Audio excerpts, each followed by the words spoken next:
Bonjour à tous et bienvenue sur ma chaîne YouTube, ici Web Meyer. Aujourd'hui, nous ne ferons pas de Wireshark. Nous allons parler performance du réseau. Quelles sont les 4 variables clés de la performance d'un réseau? La bande passante, la latence, la congestion et le protocole TCP. Donc la bande passante définit la quantité de données qu'on peut transférer sur un lien WAN. Dans l'exemple que je vous ai mis, pour envoyer 10 mégabits sur mon passant de 5 mégabits, il faut 2 secondes. Le débit, c'est le débit entre deux points du réseau et le plus faible de la chaîne de liaison. Imaginez que vous avez deux data centers avec, disons, 10 gigabits. Deux serveurs sont des données, mais au milieu, il y a un réseau de 2 gigabits, 2 gigabits seconde. Ce qui va être pris en compte, ça veut dire que les deux serveurs pourront aller au maximum 2 gigabits seconde de transfert de données s'ils sont tout seuls sur le lien, bien sûr, parce qu'il y a un partage, ils se partagent la connexion avec les autres serveurs de data center. Donc, pour faire une petite comparaison, sur une autoroute, c'est le nombre de voitures qui peut circuler de manière fluide entre deux portions d'autoroute. Donc ensuite, autre indicateur clé, la latence. La latence, c'est un, la latence est un transit d'un paquet d'un point A vers un point B, c'est physique, ça ne peut pas être modifié. Si vous devez modifier votre latence, il faut sûrement changer de support et voir avec votre FAI.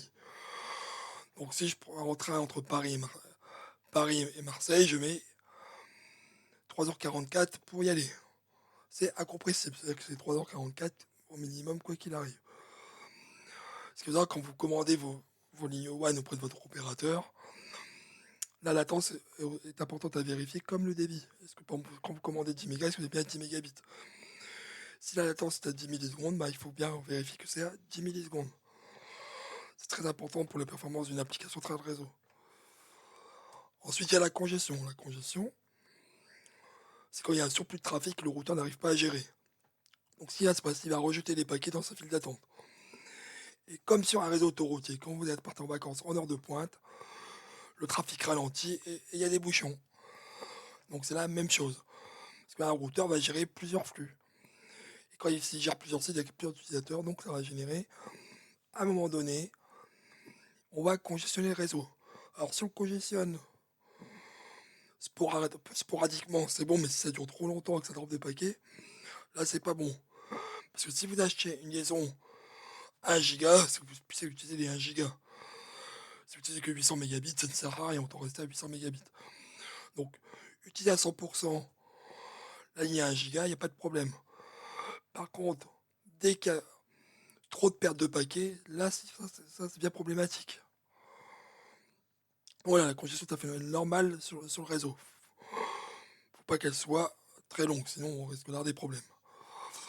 Ensuite, le protocole TCP. Alors, on appelle le protocole UDP, mais c'est surtout le protocole TCP qui va nous intéresser. Parce que le protocole UDP est orienté non-connexion, donc il n'assure pas de fiabilité de transfert de données. Donc le protocole TCP va rechercher comment optimiser l'utilisation de la bande passante. Parce que quand un client et serveur discutent entre eux, ils ne savent pas ce qui se passe sur le lien, ils ne savent pas les débits du lien WAN, la bande passante disponible. Est-ce que c'est 10 gigas, 100 gigas, 10 mégabits, 1 mégabit? Donc TCP va palper le réseau pour pouvoir utiliser de manière optimum la liaison pour transférer le fichier dans les meilleures conditions possibles. Donc en cas de perte de paquet, ça va rajouter du délai protocolaire parce qu'on va devoir renvoyer le paquet et ça va augmenter les délais d'acquittement. Ensuite, il peut y avoir des problèmes de configuration du protocole TCP. Donc il y a deux options qu'on peut jouer facilement dessus, c'est la fenêtre de réception. Donc, pour la fenêtre de réception, j'ai pris comme comparaison un seau avec des pommes.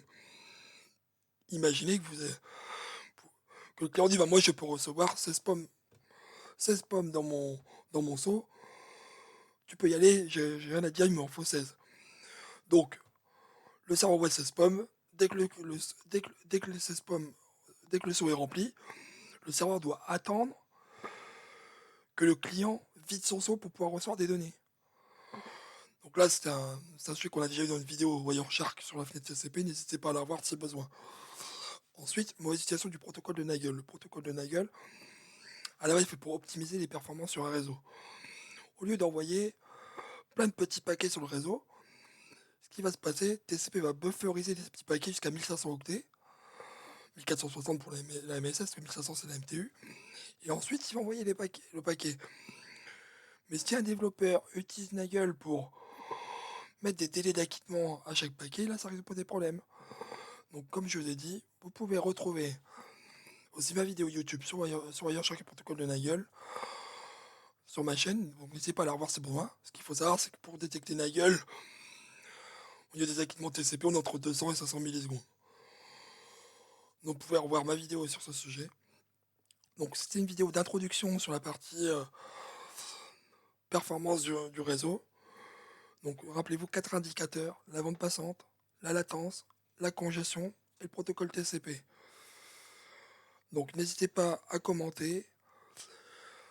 Si vous avez des questions, n'hésitez pas. Je vous souhaite une bonne soirée et à bientôt pour une nouvelle vidéo. Au revoir.